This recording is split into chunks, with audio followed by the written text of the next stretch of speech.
जय हिंद। प्रभात पाठशाला अर्थात सुबह की ऑनलाइन पाठशाला में योर मोस्ट वेलकम।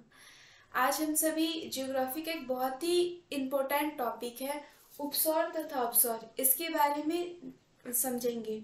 ये दोनों उपसौर और अपसौर की घटनाएं पृथ्वी और सूर्य से संबंधित है। यूं कहें तो पृथ्वी की परिक्रमण गति से संबंधित है।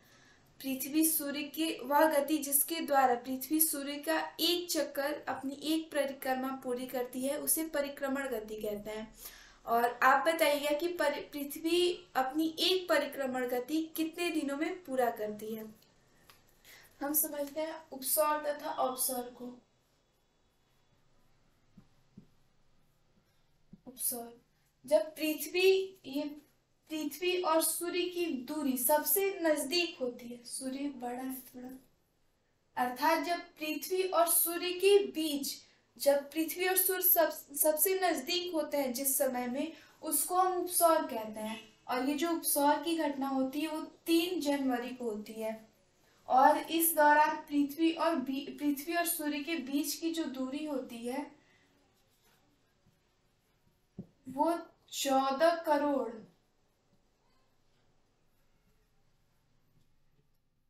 70 लाख होती है। ऐसे पृथ्वी और सूर्य के बीच की दूरी 15 करोड़ कुछ किलोमीटर होती है, लगभग 15 करोड़ किलोमीटर होती है। लेकिन जब 3 जनवरी को सूर्य और पृथ्वी दोनों सबसे नजदीक होते हैं उसको हम उपसौर कहते हैं। और इस दौरान पृथ्वी और सूर्य के बीच की जो दूरी होती है वो 14 करोड़ 70 लाख किलोमीटर होती है। वही अपसौर, जब अपसौर की घटना होती है तो इस दौरान पृथ्वी और सूर्य के बीच की दूरी सबसे ज्यादा होती है। जब पृथ्वी और सूर्य के, अर्थात यहाँ कम देख रहा है, लेकिन अब मानिए सूर्य यहाँ चला गया, मतलब पृथ्वी घूम के आ गई और सूर्य और पृथ्वी के बीच की दूरी ज्यादा हो गई। यहाँ देख रहे हैं कि ये ज्यादा है ये कम है। तो जब पृथ्वी और सूर्य निकट होंगे तो उस घटना को उपसौर कहेंगे, और जब ये दोनों दूर होंगे तो उस घटना को हम अपसौर कहेंगे। ये सन हो गया,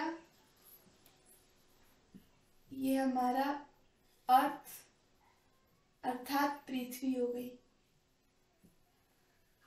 और उपसौर की घटना प्रत्येक वर्ष 4 जुलाई को होती है।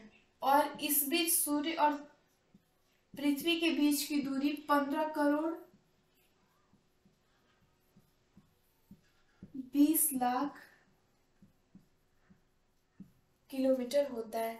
अब एक चीज हम देख रहे हैं कि उपसौर में पृथ्वी और सूर्य बहुत ही ज्यादा नजदीक है, लेकिन यहाँ पे लेकिन नजदीक है और 3 जनवरी को नजदीक हो रहा है। लेकिन इस समय 3 जनवरी और ये जो उसके पास का जो मंथ होता है उस समय हमारे यहाँ बहुत ही ज्यादा ठंडी पड़ती है।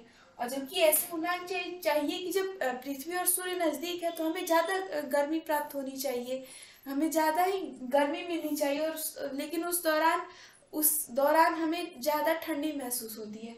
तो इस दौरान होता ये है कि हम देखते हैं कि पृथ्वी जो सूर्य के चारों तरफ घूमती है वो अपने अक्ष पे 23.5 डिग्री झुकी हुई है।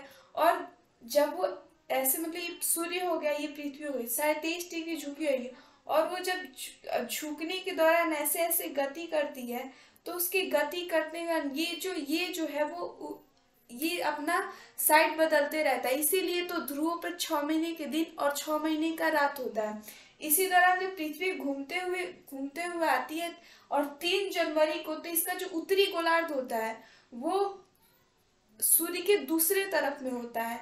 ऐसे तो हमें, इसीलिए तो दिन भी छोटे होते हैं और सूर्य के दूसरे तरफ में होता है, इसलिए हमें उस वक्त ठंडा लगता है। लेकिन वहीं उपसौर में जो दक्षिण गोलार्ध होता है वहाँ ज्यादा गर्मी पड़ती है, क्योंकि वो लोग सूर्य और पृथ्वी नजदीक होता है।